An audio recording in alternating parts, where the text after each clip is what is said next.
are listening to Fika with Vicky on United Public Radio, 107.7 and 105.3 from New Orleans.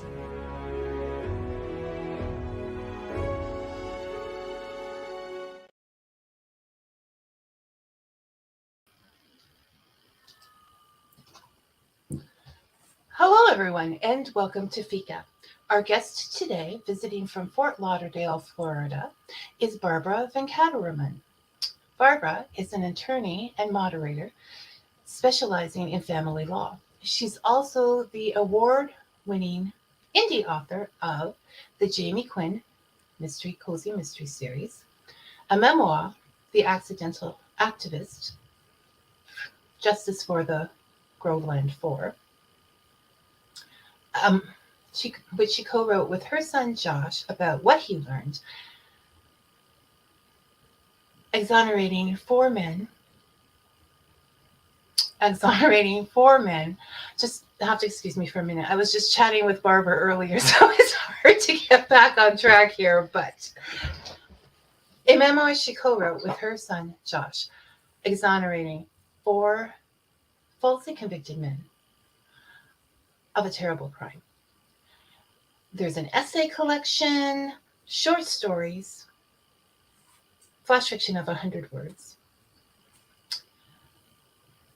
and a brand new, and I mean right off the press, hot, brand new young adult novel called Five Fortunes. There's also a children's fantasy in there as well. There's a quote I found in Malice in Miami, the sixth book in the Quinn Mystery Series. Jamie, the protagonist, who by coincidence is also an attorney specializing in family law, said this: "As a lawyer who relied on words for a living, I knew their power to persuade, incite, or heal." And I'm wondering if this is the secret to Barbara's writing, because her books persuade us to live in the now, but there's still some nostalgia in them as well. They incite our passion for justice, but show us that healing can be found when justice is done. In fact, when I picture Barbara writing, I picture her in front of a large board full of a huge number of words, choosing the ones she's going to use carefully. Because being a prolific writer is one thing, but being a prolific writer and good, that takes skills, word skills. Welcome to Fika, Barbara. Thank you for having me. I'm excited to be here. I'm excited to talk. We talk so well, even though it messes up my beginning as I'm thinking about what we were talking about. I apologize for that. And we'll move on, shall we? That's fine. Okay, so the first, what I want to talk about first, because there's so many things to talk about, is your cozy mystery series, the Quinn series. And I read number 6 this weekend. It had been sitting on my Kindle, but I had read, just because we all know there are many, many books. So I got it when it came out, and then life happened, and I read it last night, and I was just so, once again, entranced by the characters, and they were so familiar with me and such good friends that I have to know as a reader, before I worry about anybody else here, is there going to be a 7th? Yes. Yes, I'm planning, my goal for this year is a 7th Jamie Quinn, and I miss them too. Everyone says I miss the gang, and I said I miss them too. And it's a big undertaking to come up with a cozy mystery, because you need all the red herrings and all the subplots and all the side stories.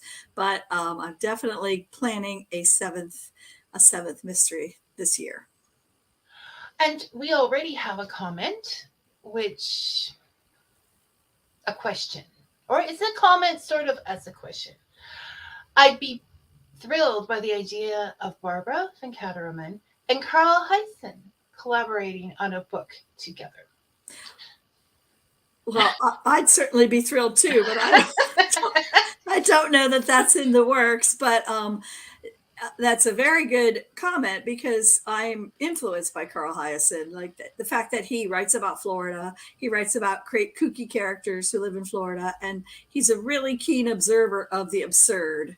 And I always say when you're writing a Jamie Quinn mystery or anything about Florida, that's all you have to do is read the headlines, and you get lots of material. Which is back to your writing in the now. So thank you, Nicole. And I think this is a question you have to bring up if you see Carl being interviewed somewhere. I'd like to see you collaborating with Barbara. Maybe we can make it happen. Or Sure. You're good with petitions, Barbara. So we can do that. Sure. Okay, so we know that there is going to be a 7 now, people, and that this one isn't written with Carl. But we're looking forward to the possibility of one in the future. Now, we keep saying cozy mystery, and that is sort of a sub-genre of the mystery genre. What do you think? What are the rules out there for a cozy mystery, and how do you think you measure up to them? Voila. Great question. Well, a cozy mystery, actually, the phrase was coined, I think, when Murder, She Wrote came out. And it really defined, no one ever talked about cozy mysteries until then.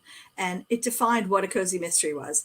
And the general rules are there's no on-screen violence. There's no... no sex on screen, basically, although people break these rules. And the sleuth is an amateur. It's usually a woman, and there's a small town feel to the whole story. And what's funny is if you Google cozy mystery, there's people who have one set in a chocolate shop, someone who's a pet sitter, someone who's a coffee shop, someone who's a house cleaner. They just have all these different roles and jobs, and somehow that puts them in the middle of mysteries. But the funniest thing was when I wrote my first one, Death by Didgeridoo, I just the story just popped into my head because I was learning how to play the didgeridoo, and it was a very heavy instrument. I was learning it only because I had sleep apnea and I thought it would help. And I dropped it and broke a glass table. And I thought, wow, this is a dangerous thing. So I was swinging it around, and my husband said, "What are you doing?" And I said, "I'm trying to see if you could kill somebody with a didgeridoo." And he said, "Should I be worried?" And I was like, yeah. So then the title popped into my head, Death by Didgeridoo, and it just made me laugh. And so I thought, well, who would get killed by a didgeridoo? I thought, how about a music teacher? And who would have done it? And I said, well, maybe his student is falsely accused of it, and it's his didgeridoo. And I just kept asking questions until I had the story. But when I finished the story and I started getting reviews, someone said, wow, this was a good cozy mystery. And I thought, oh, I guess that's what I just wrote. So you didn't choose to write cozy mysteries. No. It was just assigned to you. Yes. And then I said, oh, okay, that is a cozy mystery. So I added that to my keywords. Because it's all the rage. Mm-hmm.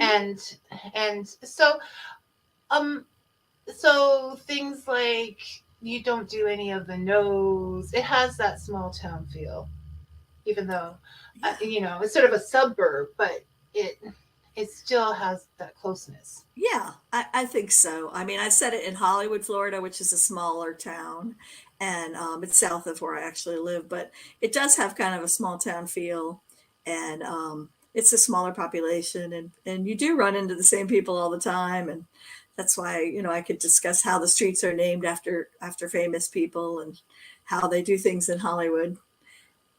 Because it's a part of your life. Yeah.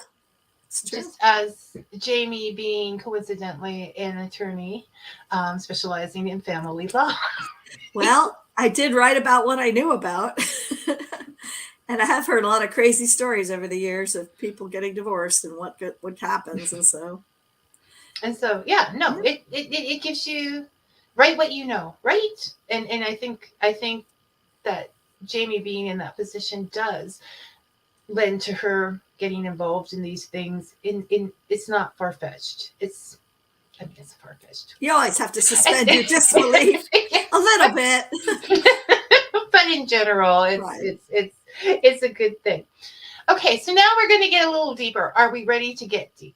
Sure. We start this conversation. Now, last time we spoke about cozy mysteries, it came up that not us, not you or I, so we're not taking any, blame for this, but some people said while reading your cozy novels that you have an intelligent character and that some cozy novels do not. Now, that's more than possible. There are cozy novels where the protagonist is probably not all that intelligent, but because some of them are women and some of them are older, many of them are older, like Jessica in Murder, She Wrote. Sure. Do you think there could be some misunderstanding or prejudice towards their way of doing things? Because well, I really, the older I get, the more I feel that if women want respect, we need to give it to ourselves. So I would never write a female character who does crazy things just for the heck of it. I mean, I think it's about motivation too. I mean, if you look at some of these stories, if the protagonist goes running off to do things, there has to be a reason. Like, I mean, why is she getting involved? Why is she even there? Why does she think she can do things without calling the police? I mean, to me, there really has to be, I mean, obviously you always have to suspend your disbelief for any story, but you don't want people doing dumb things for dumb reasons. That is annoying to the reader. It's annoying to me as a reader.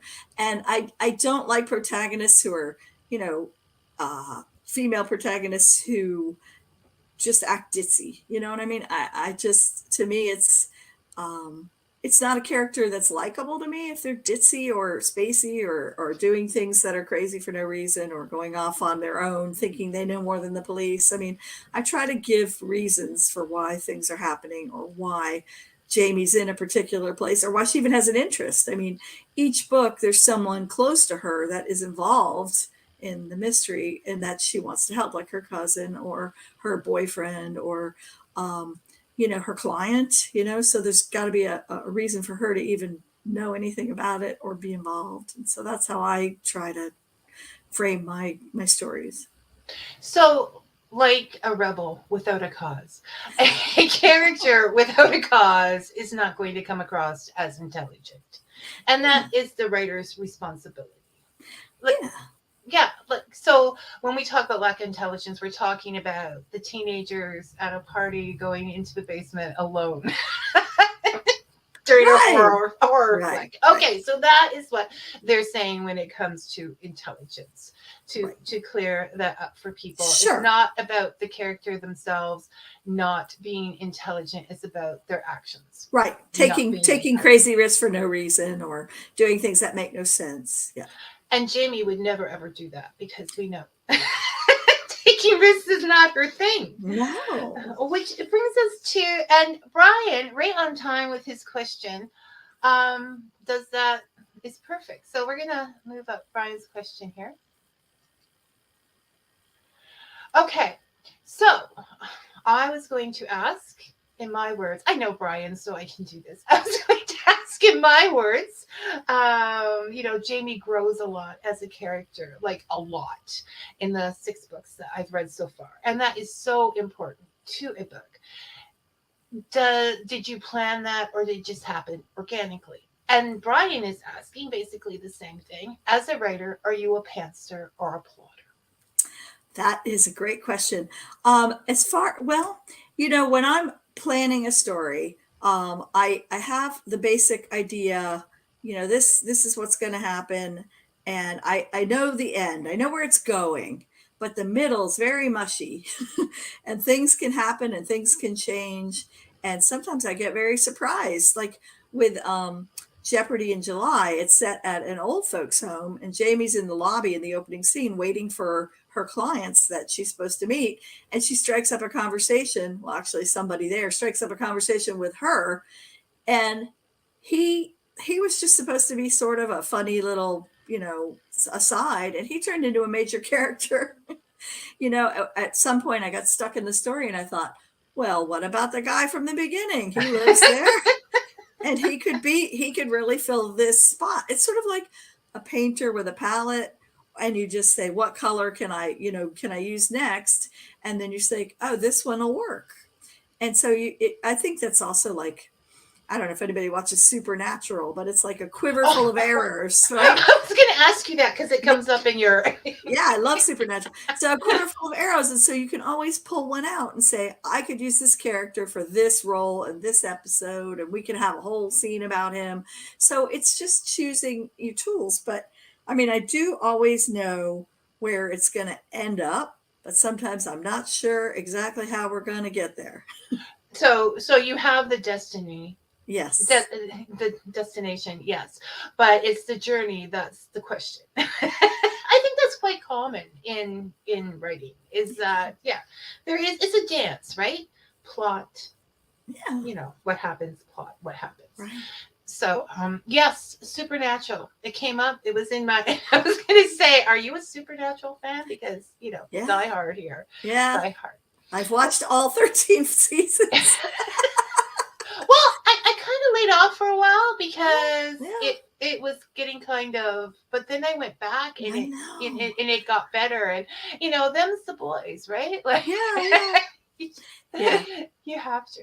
So back to what we were discussing before. Susan agrees that the female main character gratifies the reader if her actions make sense. Otherwise, it's like, I can't even talk about it. It's true.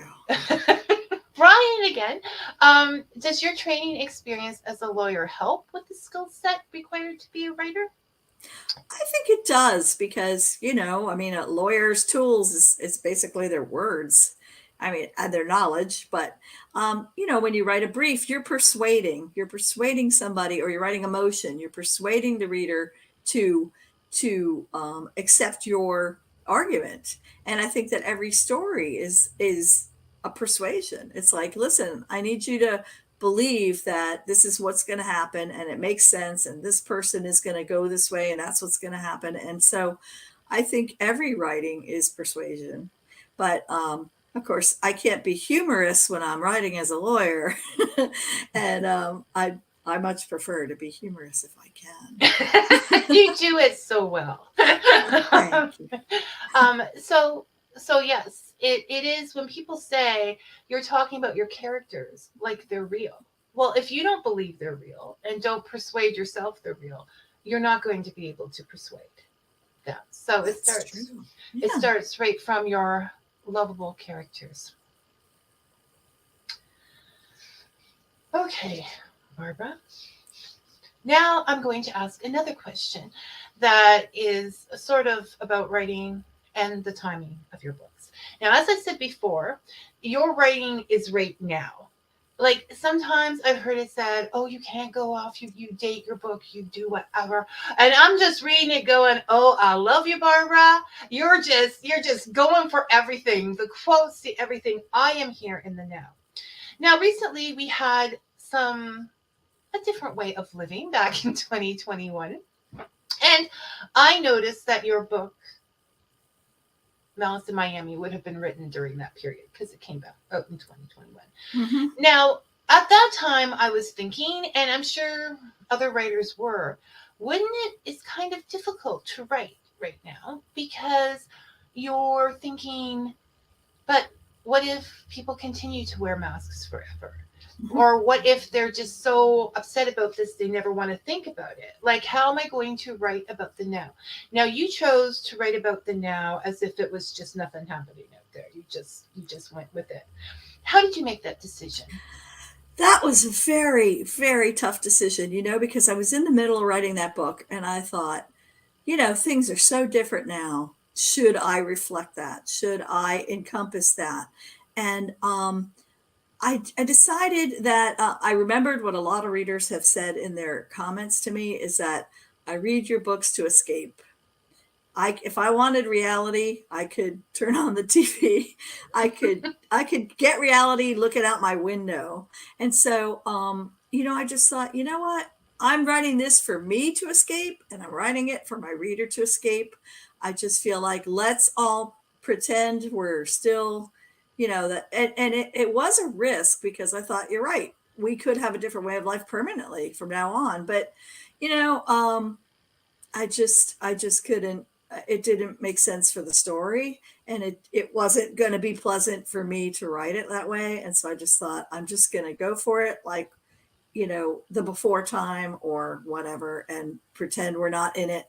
And then people can read it and not have to get into it. Yeah. To reflect on what was troubling them. I mean, there were so many people that were in such bad shape that they really wanted an escape. And that's what I wanted to give them. And so me. it is fiction writing. And even if things hadn't turned out as lovely as they have, people would still be wanting that nostalgia. It would be fantasy then, that life. Yeah. But it would still be something people would want to read as opposed to the truth. I hope so. And, I think you always write the book you want to read. I mean, someone asked J.K. Rowling once, do you write for kids? Do you write for adults? She said, I write for myself. I write the story I want to hear, the story I want to tell. And that's really what I'm doing. I just say I have to write the story that I want to write, and hopefully I resonate and connect with people. Oh, I never even thought of that. I'm sorry. I've heard resonate and connect. It's just Nico asked a good question because it's such a natural thing in your books. I don't even think about it. But and I hope I'm saying Nico right. You are. Okay. What are your thoughts on including representation of different ethnicities, orientations, etc. in your works? Which I must say they just naturally flow into yours. So I think it's important to include different people as you can. I try to make a little bit of an effort. I mean, I think my FBI agent is an Indian woman. My most recent book has a gay character in it, and my YA novel has a gay character in it. Spoiler alert! But I do try to. I also try not to hijack, experiences that aren't personal to me. And that's what makes it complicated, right? It is complicated. I can't say I know how people feel, walking in other people's shoes. I do try to be empathetic, and I talk to people who are in those positions or in that situation or in that group. And I do try, but, I'm not going to go out of my way to say, okay, we need someone from, category A and someone from category B and whatever. I mean, I do just try to incorporate them naturally if I can. Well, in Florida, you have a lot of different ethnicities and people and a huge group. So it is natural in your books, which is why I've never even thought about it. But for them to come in because they are living there, they are there. But yes, in some other areas it would seem very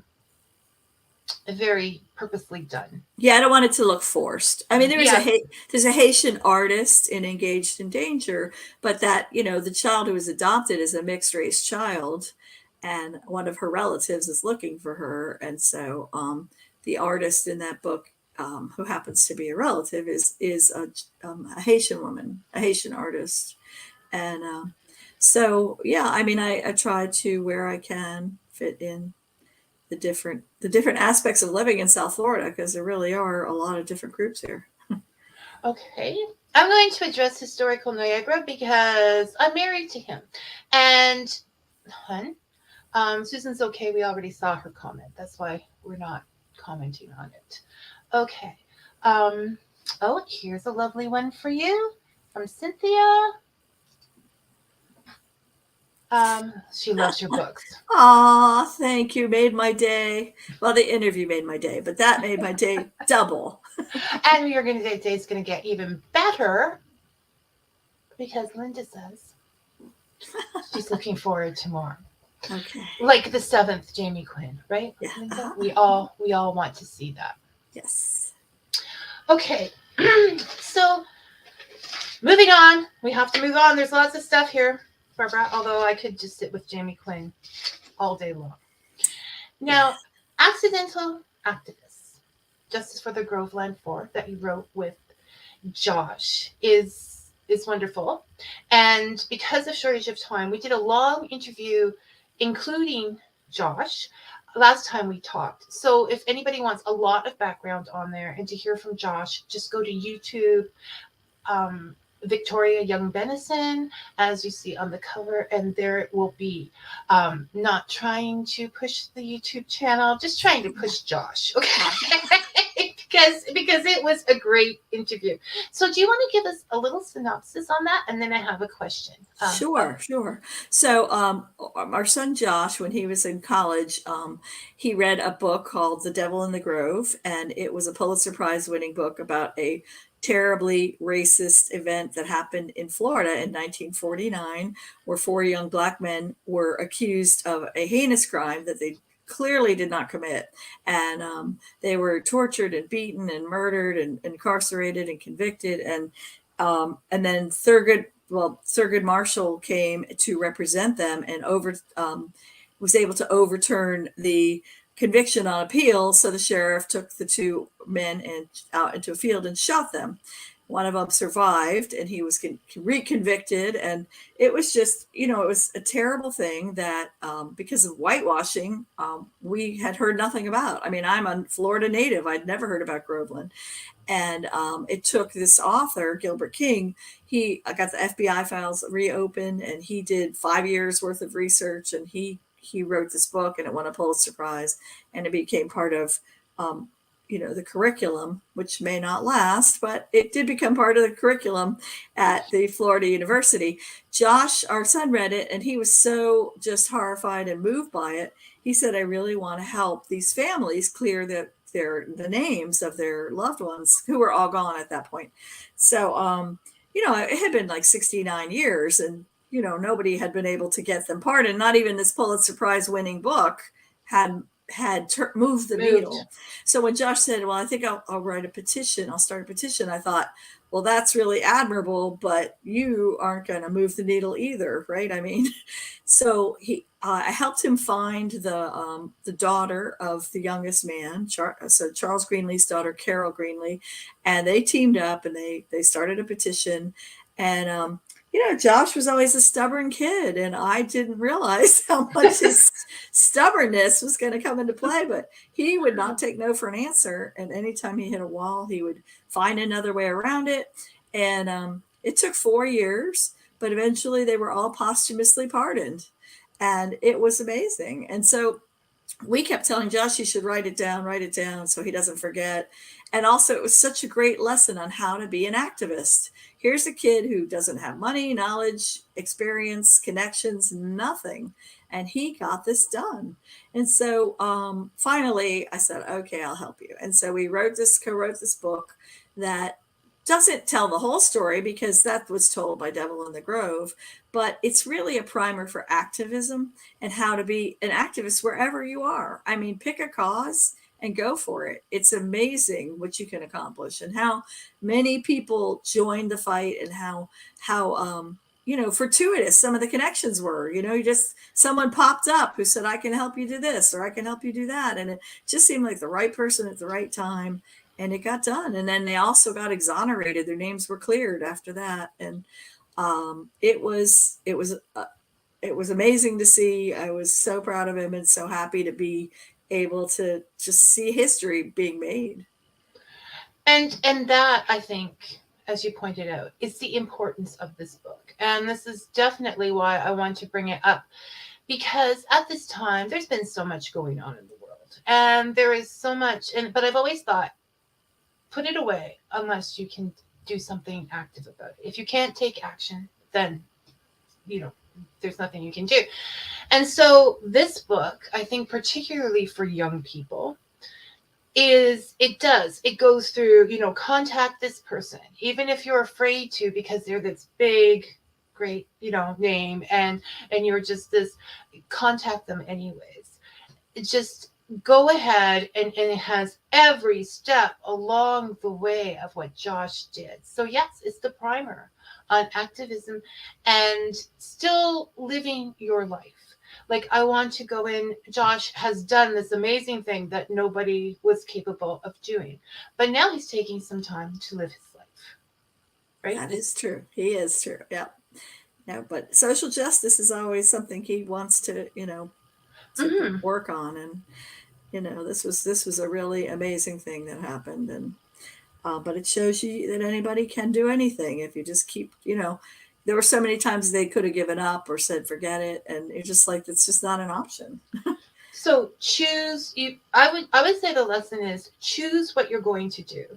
Choose your instead of being overwhelmed by everything, because that's easy to do. Choose what you're going to do and follow through with it to the best of your capabilities. That's it. Perfect. So one thing to go. Okay, so that wasn't quite a question. That was more of a commentary, but I just wanted to put it out there because I think this book would be so helpful for so many people who are just lost and overwhelmed. And it's like, choose one thing and go for it, baby. Yeah. It's inspiring because it's just like, you just keep on going, and I think the thing is too, it's like, if you hit a wall, you say, well, what's a different approach? What's a different thing I can do?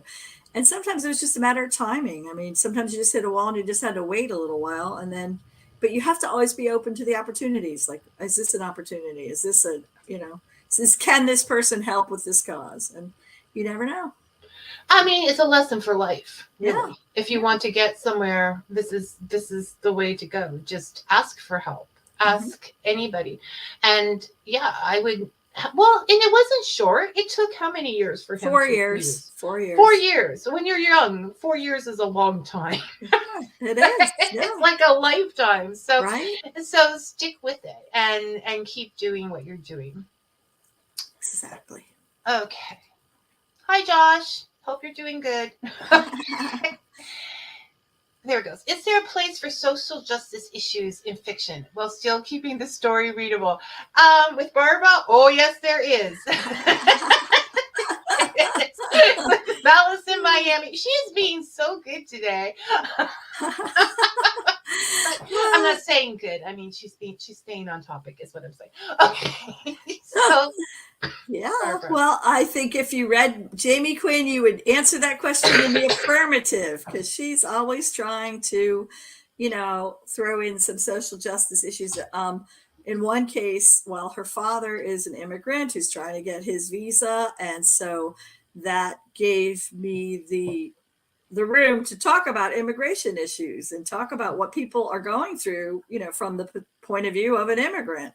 And there's there's a food bank involved and environmental issues. Yeah, environmental issues. Yeah. So I would say that Barbara doesn't just think that there is room for one issue. There's at least 3 or 4 issues in that one cozy novel as it is, but never ever being preachy, because it's all part of the story, right? This is where the scandals and the things grow from. So, I like to think my stories are readable. That was, yes, they are. You wouldn't be here if they weren't readable. Oh, okay. All right. Good. I have to, it's an integrity issue. And if I'm saying Barbara is a wonderful author, then she better be wonderful. No. And if she messes up, we'll have words. Okay. They'll be funny words, but we'll have words all the same. That was a great question, Brian. You brought in. Okay, so now we're going to move on because we're all over the place. If I appear to be overwhelmed, it's not my fault, it's Barbara's, because her writing is all over the place now. Oh, I love her. Okay, so now we're down to short stories, and in particular, which are wonderful, and in particular, your idea of flash fiction of 100 words, because I'm loving them, and the idea. Why did you choose? Well, first of all, explain a little, because I didn't do that very well. Do my job and explain what 100-word flash fiction is and why you chose to do it. Okay, well, flash fiction is, for me, I've always used it as a writing exercise. like if I have 100-word paragraph, I will challenge myself. Can you get this down to 50 words and keep the meaning? And because tight writing is really my goal. I don't want to meander. I mean, not to say there isn't a time to meander, but you can still have tight writing and meander. So I've always used it as an exercise. I think I started when I was helping my kids with their college essays, and I was editing their essays, and they would have 150 words, and then they would have 400 words, and I'd have to cut it. And so you just realize how you can, change stood up to rose, gave in, capitulate. You can just find a better word, and always try to reduce 2 words to 1 or 3 words to 1. And so I used to do flash fiction for exercise, for writing exercises. And then I even entered some flash fiction contests where you had to, tell an entire story in like 200 words, including the title. And it was fun for me. Like some people do crossword puzzles, some people do Sudoku. I like to just write a short story, a very, very short story. So then I thought, wouldn't it be fun to just start writing some flash fiction? And I have so many friends and relatives who keep telling me they want to write. And I said, well, anyone can write 100 words. So why don't we just do this for fun? And we started with Halloween, and we did scary shorts, and everyone had to write a story of 100 words with a Halloween theme. That was the only, parameter, was a Halloween theme. And my brother-in-law wrote a scary story, and some friends did. And, so my nephew did, and it was just so much fun. And so we said, well, let's do it for Christmas. So we did holiday shorts, and we had Santa Claus wearing shorts, and we did a bunch of 100-word stories. And so then we were like, hey, why don't we do Valentine shorts? So we did Valentine, and then we did Dog Days of Summer. So this theme was very broad. It was just summer. It just had to evoke summer. And I reached out to other authors I knew on Goodreads, and it was just like the most fun project. It really was. And to see where everyone's creativity took them. And some people, I had to say, this isn't really a story. This is just like, but it is. I've read them, and there is a whole complete story there. That's because I edited. And okay, so right. You're saying there's particular, okay. I sent some back. I sent some back and said, you got to make something happen. Something has to happen. You were an editor. I edited them, and I was very demanding, and it was hard because some of these people were strangers to me, like these Goodreads authors, and they were authors. And I said, well, I like the idea, but nothing really happens. I said, what if you did it this way, or what if you added this? And they were all very gracious, and they fixed it and changed it up and everything. And so it was so much fun. And I did it so that other people could also, get their name out there, because like our book is listed on all the author pages, right? Mm-hmm. And it was just a really fun thing to do. And I realized we needed more to really fill up the book, and I ended up writing like 60 of them, I think. And it was a lot of fun. And one day I'm just sitting in my room, and I had both closets open so I could see my husband's clothes and my clothes. And I said, wow, if you look at those clothes, we look like we go together. And I said, wouldn't that be a funny dating service if people just matched the clothes to figure out if they were compatible? So I made that into a Valentine's story about that. A woman had tried every dating service under the sun. So she finally, out of desperation, tries the one where the lady matches up your clothes. To decide if you're compatible. Yeah. I'm thinking there's some relevance to that. Yeah. That's a whole new business there you came up with in that short story, I think. Right? I know. I think. So we've established that you believe that concise writing is one of the most important aspects. Well, I think I'd call it tight writing, because, you just don't want fluff that shouldn't be there. Right. I remember reading a story by an author I know who an author that everyone knows. And I don't know if she had a word count to meet or a page count to meet, but at one point she said, I showered and shampooed my hair. And I thought, did I need to know that? I'm like, unless you just got someone dumped eggs on your head or something. Did I need to know you shampooed your? I mean, she might as well tell me. And I use herbal essence, and you know what I mean. Barbara doesn't have time for that. No, neither do I. I think sometimes, we're building the writer is building the scene in their head, and then that scene is put out on the paper. But yeah, that's when the cutting and the tightness. Right. Well, every book I've read on writing says every scene needs to serve a purpose, and it either needs to move the plot forward or introduce. I mean, develop your characters, or there needs to be a change. But every scene needs to serve a purpose, and I take that further to like every word should serve a purpose. I don't want to know if you're shampooing your hair unless it's relevant to the story. So for the readers, flash fiction is fun to read, and that is something that you can read with your coffee in the morning, just for up.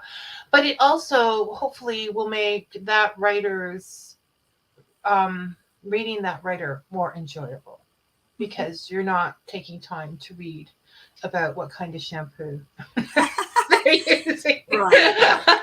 I know.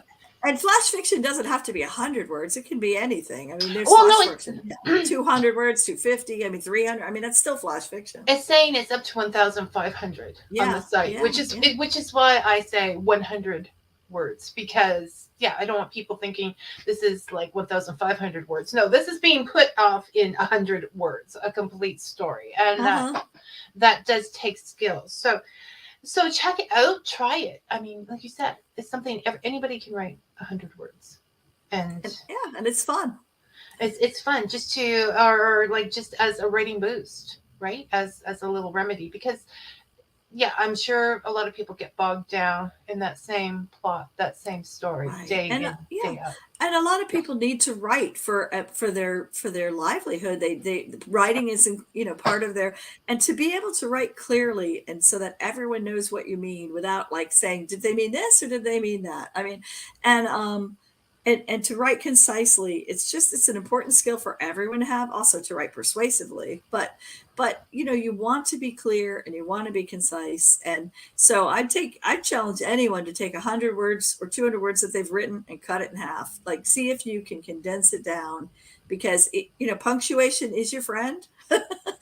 Commas help a lot, but it's such a good writing exercise. It really is. And it's important to be clear in your writing, and no matter what you do. And hopefully, and it's more reflective of the communication we actually do in real life.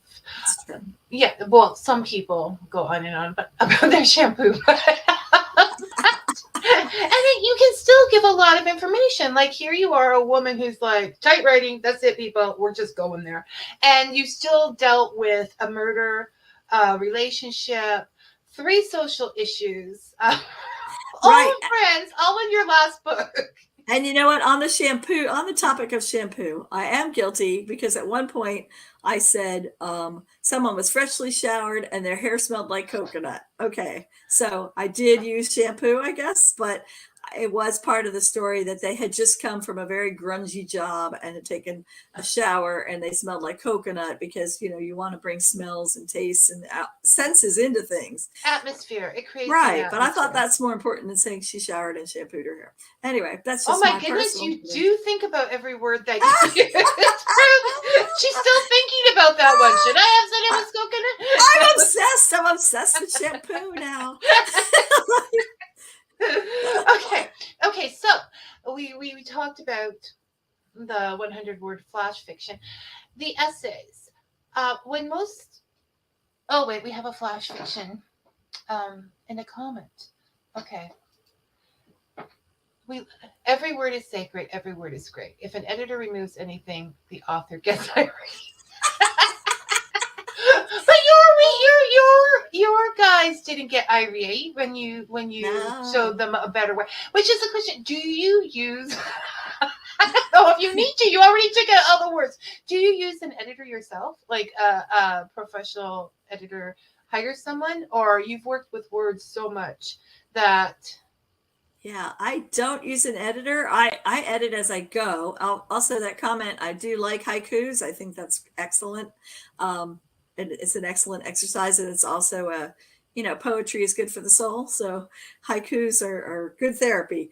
But I don't use an editor. I edit as I go, and I just feel like there's a time where a word won't sound right to me, or a sentence, and I'll work it and work it, and then I really can't move on if something's not right. But if a word is wrong, I'll go to the thesaurus and I'll get like 6 different words and I'll put them all in and like hyphen, like, which one is this going to work? And then I might, if I can't solve the problem at that moment, I will walk away and come back, go to the next chapter. And then every time I go to write, I read what I've already written. And then sometimes, the 24-hour brain, while I'm sleeping, the right word popped into my head and I fix it so that I'm happy with it. But that being said, as I write, I have 3 wonderful sisters and a wonderful mother-in-law who are my readers, and they read as I write, and they'll all tell me, hey, I think you got a typo here. Hey, this doesn't make sense to me, or I'm not sure who we're talking about here. So they keep me focused, but they also keep me writing, because they'll be like, where's the next chapter, huh? So you have a support team. I do. And you obviously have word skills and are obsessed with them. So this is your thing and right up your alley. So it's not okay. It's just a question I ask sometimes, because people are always, indie writing really is old, but it's also relatively new to a lot of people, and there are a billion books out there. Yeah, I know. And it's which ones to go to and which ones not to, and they want to know that they're doing their best for a professional job. And there's different ways of doing that, of course. And I will promise that Barbara's books are polished. They definitely are. She has just found her way of doing things, and I wouldn't mess with her way. Okay. Wow, I even had Jamie. Remember, Jamie went off on the farmer's market and why there wasn't an apostrophe. Was it one farmer's market? Yeah. Was it all? She's even criticizing bad grammar within her book. Okay. So, well, I do have a book called Tea Time with Mrs. Grammar. You do? Oh, right. Yeah. I have that. And actually, some of those rules are they stick with you. They stick with you, and you remember them. Yeah. Okay. Speaking of manners and grammar and all that is proper in this world, you write essays, and a lot of people, when they hear the essays, there then is a moan, because they just remember getting assigned essays and doing them on Sunday night as quickly as they possibly could, and whatever. So what do essays mean to you, and why write them, Barbara? That is a really good question. For me, essays are always, I try to make them humorous. I think I would say 99% of mine are humorous. Some of them might be kind of a rant, but like what is the scale of pain when the doctors ask you for the scale of pain between 1 and 10? What is my pain to your pain? Is it an ant bite? Is it screaming? And I don't really understand the scale of pain, but I did try to make that one funny too. So I guess to me, an essay is just, I have some thoughts on a subject and I want to, or something has happened to me. It's always a personal experience, and but I think it's one that people can relate to, and they're all pretty short. It's not like, everything I write is short, but the essays are just like the dinner party when I invited all my friends and they all had different food allergies and different problems, and I kept tweaking the menu till it turned into an absolute disaster. But yet that's relevant to all of us, because Christmas dinners or any kind of festivity that you invite the entire family to. It's not as simple as it used to be. Right. I try to write about something that most people can relate to. Or something, I'll have a thought, I'm cleaning my pool. I'm in the pool, and then there's this tiny little frog stuck on the tile, and he can't get out.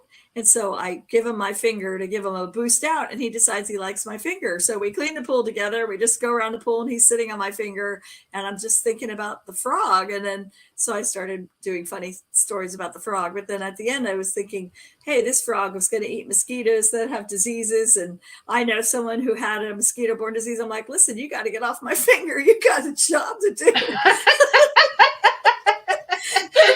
So yes, I can say that Barbara's essays are fun. Because Barbara is fun. So she has to put these thoughts somewhere. and we get to be the happy recipients of those words and those thoughts when we read her essays. So they are not boring. They are not because essays is having a thought and then proving that thought to be viable, right? Yes. And Barbara's life is having a case and proving that case is viable. So it's a natural outlet of creativity for her. And I think all of us, if we sat down and wrote out why we feel a certain way and looked for the proof that was there, not just what we wanted to be the proof, it would be better for all of us. Yeah, I think writing is very good therapy. I think it's very good clarification for just your life goals or what you're feeling or what you're doing. And it helps you. I mean, therapists now say just write down write down your feelings. And even if you're writing down negative things, it's helpful to you. It removes the jumble. Yeah. It clarifies. It's clarity. It's a memory box, and it puts it down, and you can burn it, but just gets up. Okay, I'm going to bring some attention to Linda here because I feel she is your sister, and she is bringing a lot of enjoyment to me by going through your work. So before, when I asked if Barbara had an editor, this popped up. I didn't see it right away from Linda. If only you had loving sisters to read chapter by chapter and help you edit. And then when Barbara did mention that she had loving sisters, that was aha. Thank you. So thank you, Linda, and other loving sister who and mother who bring reading enjoyment to me by checking out Barbara's books and making sure she does everything right. Yes, that's right. They take care. They make sure it's all right. Oh my goodness. Okay. Helen would like to know when you first discovered that you enjoyed writing. When did the bug start? Oh, that's so funny. When I was in second grade, I wrote a poem about ducks, and the teacher liked it so much she wrote it out and put it on the wall. And I thought, hey, this is good. I like this writing. I was famous in second grade. I don't know. I've always kept notebooks and just wrote down ideas for stories, and I'll write like the first page, I'll write a thought, I'll write a paragraph, and it never went anywhere. And then I started writing essays because I just thought, I could write an essay. And I enjoyed writing the essays, and then I self-published them. And, I always felt like if everyone, either no one reads it or the people who read it go, this is garbage, I could just take it down again. But, the best compliment I ever got, I think, was some stranger read my essays and left a review on Amazon, and it said, this book really cheered me up when I was feeling down. And I thought, well, if I could connect with total strangers and make them feel better when they're feeling down, who could ask for more than that? One person, one person. And I'm sure you made much more, but just knowing that you made a difference to that one person. Yeah, yes. And then someone who reviewed some of my other books, she said, I just had the worst day of my life. My mother-in-law has Alzheimer's. I had to take care of her all day.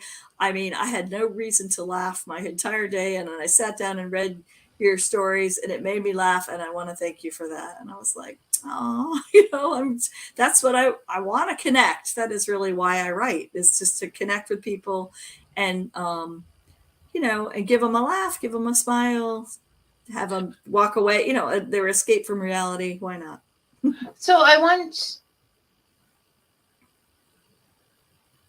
okay, Helen. So you're just coming up with better things than me, people. So what do you think, Helen asks, what do you think about the idea that there's a novel inside everyone? Well, I think everyone has interesting stories to tell. I'm not sure. Writing is really hard. It's work and dedication. It's so hard. You just, you get it's a skill. It's like no one sits down at the piano and expects to play Mozart, right? You got to learn how to play scales. You got to practice. And writing's the same way. No one can sit down and write. I certainly couldn't. I've read like 100 books on writing. I've, done a lot of I've read, thousands of books, and I've practiced writing. And I think, everybody can write something. I just think if you want to, you can do it. I mean, as far as a novel's that's a hard thing. It's like saying, can anyone write an opera? I don't know. 'Cause I can't write an opera. No, I think you're right. And I think it's also unfortunate that we immediately go to book or novel or whatever, because there is essays, there are short stories, there's a million ways to use that writing to make yourself feel better and to benefit. Okay. Yes. Unfortunately, we have 5 minutes left. Because time goes so quickly here at Fika. And first of all, I wanted to say, Barbara did mention that when these people wrote her, it made her feel very good. And that, once again, is what I want to put out there, people. Authors are sitting there for days, working hours and hours on this piece of work, and they get very little feedback on it. Right? Yeah. So write them. Write them on your Goodreads. She has an excellent Goodreads page. She keeps it up to date, and she keeps it going, and she answers questions. So go on her Goodreads page and tell her, Barbara, we love you. Okay? Aw, and if you reach out and friend me, I'll friend you. No kidding. She is a very friendly person. Also, I haven't read it yet, so I want her to tell us a little bit about Five Fortunes. Okay. Yeah. I just had 2 books come out. One was Duck for Cover, which was just tales with a twist. I was aiming for O. Henry.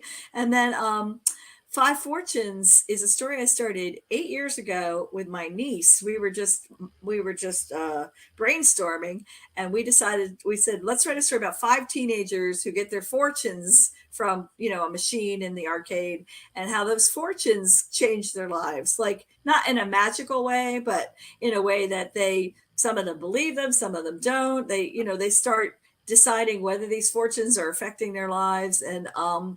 And so she and I started this book, and we cut out pictures from magazines of what the girls look like and what their backstory was. And then we kind of left it alone. And every once in a while I would say, hey, do you want to work on Five Fortunes? And it'd be like, yeah, maybe. But so finally I just said, you know what?